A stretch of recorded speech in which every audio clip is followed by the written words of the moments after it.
మాజీ ముఖ్యమంత్రి జగన్మోహన్ రెడ్డి నిన్న పెట్టినటువంటి ప్రెస్ మీట్ లో అనేక అంశాలను ప్రస్తావన తీసుకొచ్చారు. అయితే ప్రధానంగా చూస్తే చెప్పుకోవాల్సింది ఇక్కడ జగన్మోహన్ రెడ్డి కొంతమంది అధికారుల గురించి ప్రస్తావిస్తూ అధికారులందరికీ సంబంధించి లడ్డూ కల్తీ కేసులు కావచ్చు, మన పక్కన చూసుకుంటే ఎంతో మంది తెలుగుదేశం అధికారులు దాంట్లో ఉన్నారని చెప్పేసి మాట్లాడుకుంటూ వచ్చారు. మరి మొత్తానికి జగన్మోహన్ రెడ్డి గారి అధికారుల ప్రస్తావన గురించి మరిన్ని విషయాలు తెలుసుకుంటూ మొత్తం ఉన్నారు సీనియర్ జర్నలిస్ట్ టీవీ శ్రీనివాస్. నమస్కారం. నమస్తే సార్, జగన్మోహన్ రెడ్డి గారు ఎప్పుడు ప్రెస్ మీట్ పెట్టినా గతంలో చూసుకుంటే అంటే ముఖ్యమంత్రి హోదాలో ఉన్నప్పుడు కూడా కమ్మ వర్గానికి చెందినటువంటి అధికారులను టార్గెట్ చేయడం మనం గతంలో చూసాం. డిఐజీ, కోయ ప్రవీణ్ ఇలాంటి ఎంతో మంది. కానీ ఇప్పుడు ఆయన శైలి మార్చి ఇప్పుడు బీసీ అధికారులు అంటే ఇప్పుడు చూసుకుంటే సర్వశ్రేష్ఠ త్రిపాఠి, బీపీసీ, జెట్టి వీళ్ళందరూ కూడా ప్రస్తావించుకుంటూ వస్తున్నారు. వాళ్ళందరినీ కూడా చాలా జుగుప్సాకరంగా మాట్లాడుతున్నారు. నిన్న ప్రెస్ మీట్ లో మనం గమనించుకుంటే ఏమంటారు జగన్మోహన్ రెడ్డి గారి అధికారుల పట్ల ఆయన వ్యాఖ్యల గురించి? జుగుప్సాకరం అంటే వాడు వీడు అనే ఐపీఎస్ వాళ్ళు ఏంటి ఐఏఎస్లుగా పనిచేసినటువంటి వాళ్ళు. ఇప్పుడు కాలుష్య నియంత్రణ మండలి చైర్మన్, పొల్యూషన్ కంట్రోల్ బోర్డు ఆయన పి కృష్ణయ్య, ఆయన రిటైర్డ్ ఐఏఎస్. ఆయన గతంలో ఏపీఐఐసిసి కూడా చైర్మన్ గా చేశారు. గతంలో ఆయన టిటిడి బోర్డు ఈఓగా పనిచేశాడు, కలెక్టర్ గా పనిచేశాడు. వీళ్ళ నాన్ టైంలో కూడా ప్రిన్సిపల్ సెక్రటరీగా పనిచేశాడు. ఎవరు రాజశేఖర టైంలో కూడా.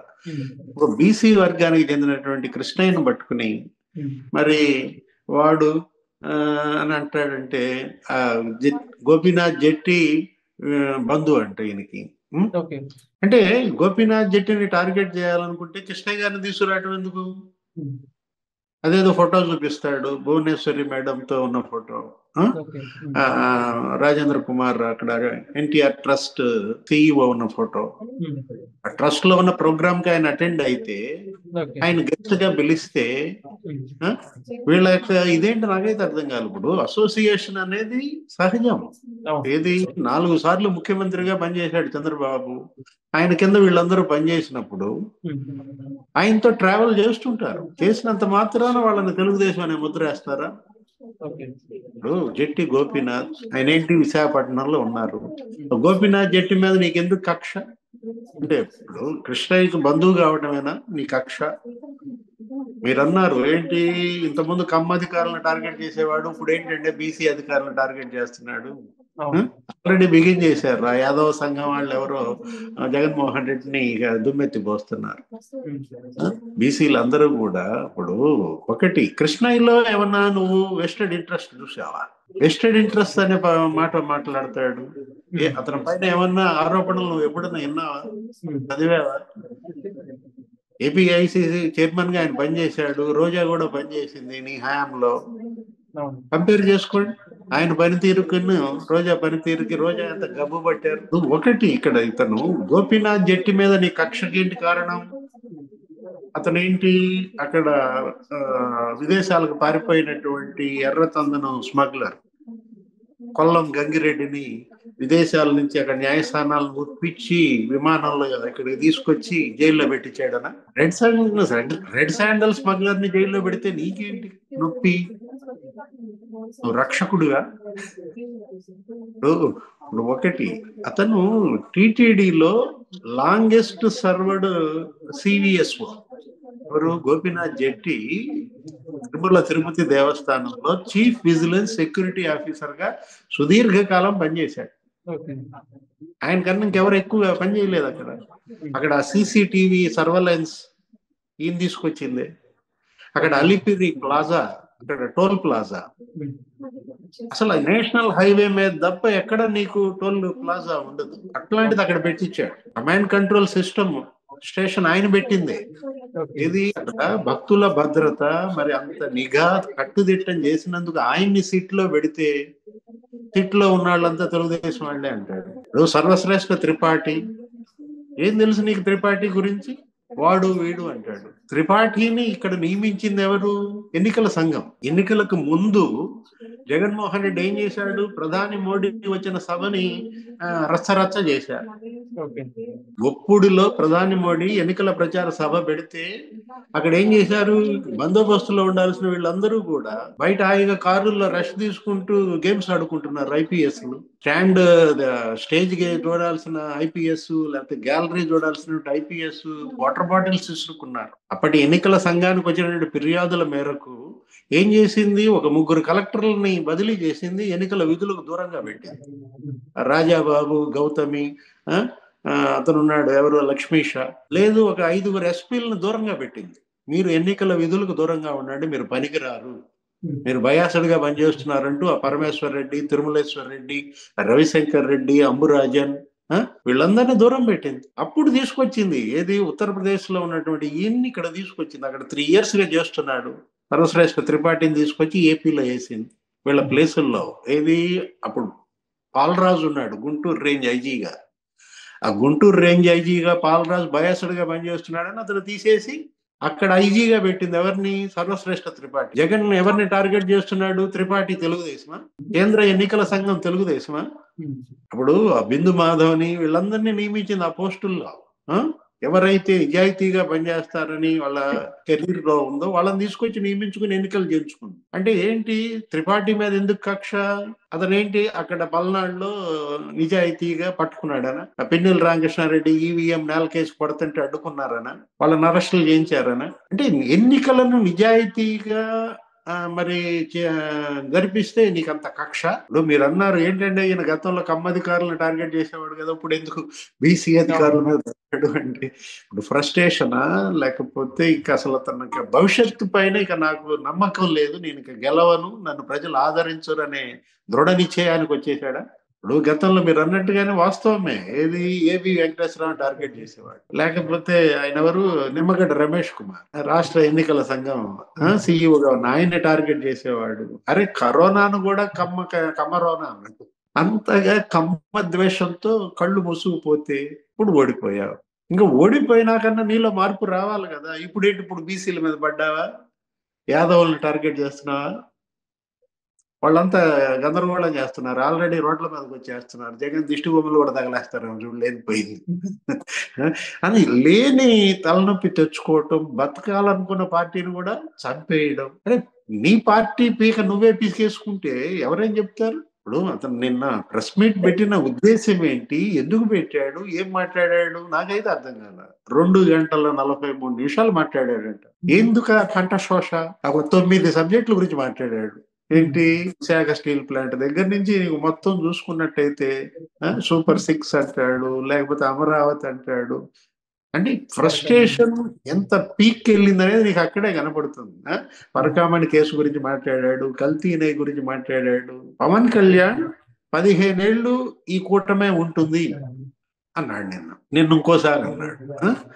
లేదు లోకేష్ బాబు అన్నాడు 15 ఏళ్ళు ఈ కూటమే ఉంటుంది అని. అంటే 15 ఏళ్ళు ఇక జగన్మోహన్ రెడ్డి పార్టీకి భవిష్యత్తు లేదు అనే ఫ్రస్ట్రేషన్. కరెక్ట్ గా నిన్నే అనిల్ చోక్రా కస్టోడియల్ విచారణ 2 రోజులు. అతను ఎవరు? రోనక్ పల్గొట్టే. అతను పట్టుకొచ్చారు ముంబై మనీ లాండరింగ్ కేసులో. అంటే ఆ రోనక్, చేతను, పూనాబాయ్ వాళ్ళ ఫాదరు. అతనేంటి? అతనికి ఏదో దుబాయ్లో కూడా విస్తృతంగా పలువురితో సంబంధాలు ఉన్నాయంట. ఆ ముంబై మనీ లాండర్స్ పట్టుకురాగానే నువ్వు ఎందుకు ప్రెస్ మీట్ పెట్టావు? నాకు అర్థం కాల. అనిల్ చోకర్ అతను పట్టుకొచ్చి అతను సిఐడి, అతను కస్టోడియల్ విచారణ అతను చేశారు. అతను ఏదో చెప్తున్నాడు. ముంబైలో ఎక్కడైతే ఎప్పుడైతే చాముండి జ్యువెలర్స్ ఆ 78 కోట్లు ఉందో చూసావా మనీ లాండరింగ్, అది రాగానే ఈయన ప్రెస్ మీట్ పెట్టాడు. అంటే ఏంటి? కంగారా? బేజారా? భయమా? భయం అని నేను అనలే. భయం ఎందుకు ఉంటుంది? జగన్మోహన్ రెడ్డికి బరి తెగించినాడికి భయం ఉంటుందా? కాకపోతే నిన్న ఫ్రస్ట్రేషన్ లో మాత్రం టెన్షన్ కనపడింది. ఆ టెన్షన్ లోనే ఆ లాగింగ్ చెప్పిందే చెబుతాడు. ఒక్కొక్క మాట 2 సార్లు మాట్లాడతాడు. తిరుపతిలో రోబస్ట్ ప్రొసీజర్ ఉందంటాడు. రోబస్ట్ ప్రొసీజర్ అంటాడు. ఇప్పుడు అన్ని మాటలు రోబస్ట్ అనే పదం మాట్లాడాల్సిన పని ఏంటి? ఒకసారి చెప్పావు అంటే రోబస్ట్ అనే కొత్త పదం నువ్వే పలికానని జనానికి చెప్పటమా? మనకి ఒక టెన్షన్ కనపడింది అనమాట. ఏది నిన్నటి దాంట్లో ఒక సబ్జెక్ట్ లేదు, సూపర్ 6 సూపర్ 7 అని మళ్ళీ అదే పాట పాడతావు. వాళ్ళు బ్రహ్మాండంగా ఇప్పుడు రైతులు వాళ్ళకి ఇవ్వాల్సింది వాళ్ళకి ఇచ్చారు. దగ్గర దగ్గర మరి 6,000 కోట్లు 7,000 కోట్లు వేశారు. మరి 40,000 ఇవ్వాలి, మీరు 20,000 ఇచ్చారు అంటాడు. నువ్వేం చేశావు? నీకు అవకాశం ఇచ్చినప్పుడు నువ్వు ఇచ్చావా? నువ్వు రైతులనే ఉద్ధరించావు. నువ్వే అన్నావుగా ప్రెస్ మీట్ పెట్టి ఆ రోజు ఓడిపోయినప్పుడు రైతుల ఓట్లు ఏమయ్యాయి అన్నావు. ఇప్పుడు ఆ రోజు నువ్వు ఇచ్చిన స్కీమ్ ఏంటి? కేంద్రం ఇచ్చేది కాకుండా నువ్వు ఇస్తానన్నావు 14,000, 6,000 ఎగ్గొట్టావు. 30,000 కోట్లు నువ్వు మోసం చేశావని కదా రైతుల్ని. నువ్వు ఇవాళ రైతుల గురించి ఎలా మాట్లాడతావా? నైతిక హక్కు నీకుందా? ప్రజలు నిన్ను సీఎం చేస్తే ఏం గాడిదలు కాసావు చంద్రబాబు అంటాడు. నువ్వే గాడిదలు కాసా? నువ్వు ఆయన అనే అర్హత నీకు ఉందా? ఇప్పుడు నువ్వు చేసావు కదా 60 నెలలు, ఈయన ఇప్పుడు 18 నెలలుగా చేస్తున్నాడు. ప్రజలు కంపేర్ చేసుకుంటారు. విశాఖ స్టీల్ ప్లాంట్కి నువ్వేం తెచ్చావు? అరే క్యాప్టివ్ మైన్స్ ఎందుకు తీసుకురాలేదు అన్నాడు. నువ్వెందుకు తేలేదు అది చెప్పు ముందు.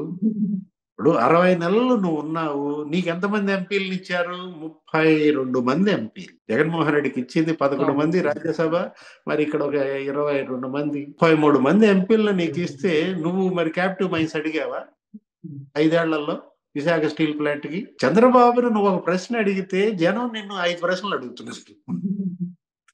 ఆ లాజిక్ ఎట్ట మిస్ అవుతున్నాడు నాకైతే అర్థం కావట్లేదు వెంకట్. పరకామణి కేసు అదేదో చిన్న దొంగతనం అంటాడు. పరకామణి కేసు చిన్న దొంగతనం అయితే హైకోర్టు ఎందుకు అంత సీరియస్ అవుద్ది? అంటే దాన్ని చిన్న దొంగతనం అనడం ద్వారా మీ బాబాయిని బయటేద్దామనా, అదే మీ భూమన కరుణాకర్ రెడ్డిని బయటేద్దామనా? నిన్న పెట్టిన ప్రెస్ మీట్ లో టెన్షన్ నాకు అదే కనపడుతోంది. ఎక్కడ చిన్నాన్నను అరెస్ట్ చేస్తారా, ఎక్కడ సుబ్బారెడ్డిని అరెస్ట్ చేస్తారా అన్న ఆందోళన కనపడింది అతని ముఖంలో. ఆ ప్రశ్నలు అడిగినా కూడా అది అరేంజ్డ్ ప్రెస్ మీటే, ఎవడో ఒకడు ప్రశ్న అడిగాడు, దానికి కూడా సమాధానం చెప్పకుండా టైం అయిపోయిందని లేచి వెళ్ళిపోయావు. ఇప్పుడు మనం తీసుకున్నట్లయితే ఇవాళ హైకోర్టు ఏమనుంది? పరకామణి కేసులో డీజీపీ నిద్రపోతున్నావా అని అడిగింది. పోలీసు శాఖ మూసేయండి అంది ఒక మాట. చాలా ఫైర్ అయింది అక్కడ. ఈఓ టీటీడీ ఈఓ కౌంటర్ దాఖలు చేయకపోతే వ్యక్తిగతంగా హాజరుగమ్మా 20,000 ఫైన్ వేస్తాను. హైకోర్టుని సీరియస్ అయిన కేసు నీకు చిన్న దొంగతనమా? అంటే ఓహో నువ్వు చేసిన పెద్ద దొంగతనాలతో పోలిస్తే ఇది చిన్న దొంగతనం అంటావా? మనం అనే మాట కాదు, జనం వెంటనే ఆ మాట అంటారు.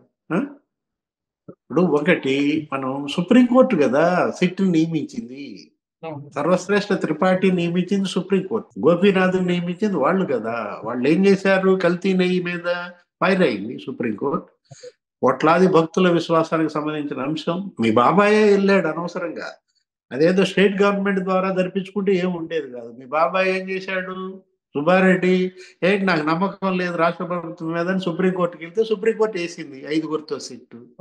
2 సిబిఐ, 2 సిఐడి, 1 ఆహార భద్రత పరీక్ష ల్యాబ్ ఆయన. ఆ 2 సిబిఐ అధికారుల గురించి మాట్లాడలా నిన్న ప్రెస్ మీట్ లో చూసావా? అవును సార్, ఓన్లీ మన రాష్ట్రానికి సంబంధించిన పార్టీ గురించి గోపీనాథ్ జెట్టి గురించే మాట్లాడాడు. వాళ్ళిద్దరు కూడా మరి తెలుగుదేశం వాళ్ళేనా? అంటే కళ్ళు ఏదో దృష్టి దోషం కనపడుతోంది. ఇతనికి కళ్ళు తెరిచినా కళ్ళు మూసినా తెలుగుదేశమే కనపడుతున్నట్టుంది. షర్మిల కూడా తిట్టిందిగా, అద్దం పంపినట్టుంది. ఏమని? నాయన అద్దం చూసుకోరా, నీకు నువ్వు కనపడతలేదు అద్దంలో, నీకు చంద్రబాబు కనపడుతున్నాడు. అంటే ఇప్పుడు ఒకటి అందులో ఉన్న సిబిఐ అధికారులు ఎవరో తెలుసా? ఆయన పేరేంటి? మురళీ రాంబాబు పేరు ఎత్తలా. లేదు, ఇంకొక ఆయన సిబిఐ జేడి ఉన్నాడు, ఏంటి వీరేష్ ప్రభు, ఆయన పేరు ఎత్తలా. వీరేష్ ప్రభు, మురళీ రాంబాబు పేరు ఎత్తితే ఫీజులు లేచిపోతాయా? వీళ్ళని తిడితే ఏం కాదనా? ప్రవీణ్ సూద్ సిబిఐ డైరెక్టర్, ఆయన పర్యవేక్షణలో ఈ కల్తీ నెయ్యి స్కామ్ విచారణ జరపాలి అని ఆదేశించింది ఎవరు? సుప్రీంకోర్టు. జరుగుతున్న దీంట్లో అప్పన్నను పట్టుకొస్తే ఆ అప్పన్న నిన్నేమన్నాడు ప్రెస్ మీట్ లో? ఆ అప్పన్న విపిఆర్ పిఏనా ఏదంటాడు. వేమిరెడ్డి ప్రభాకర్ రెడ్డి పిఏనా? మా బాబాయ్ పిఏ కాదంటాడు. మరి అప్పన్నని మరి విచారణకు పిలిపిస్తే విపిఆర్ వెళ్ళాడా కోర్టుకి? అప్పన్నని విచారించే అర్హత వీళ్ళకి లేదు అని కోర్టుకి వెళ్ళింది ఎవరు? మీ బాబాయ్ కదా. ఏంటి మరి అప్పన్న మీద మీ బాబాయ్కి అంత ప్రేమ?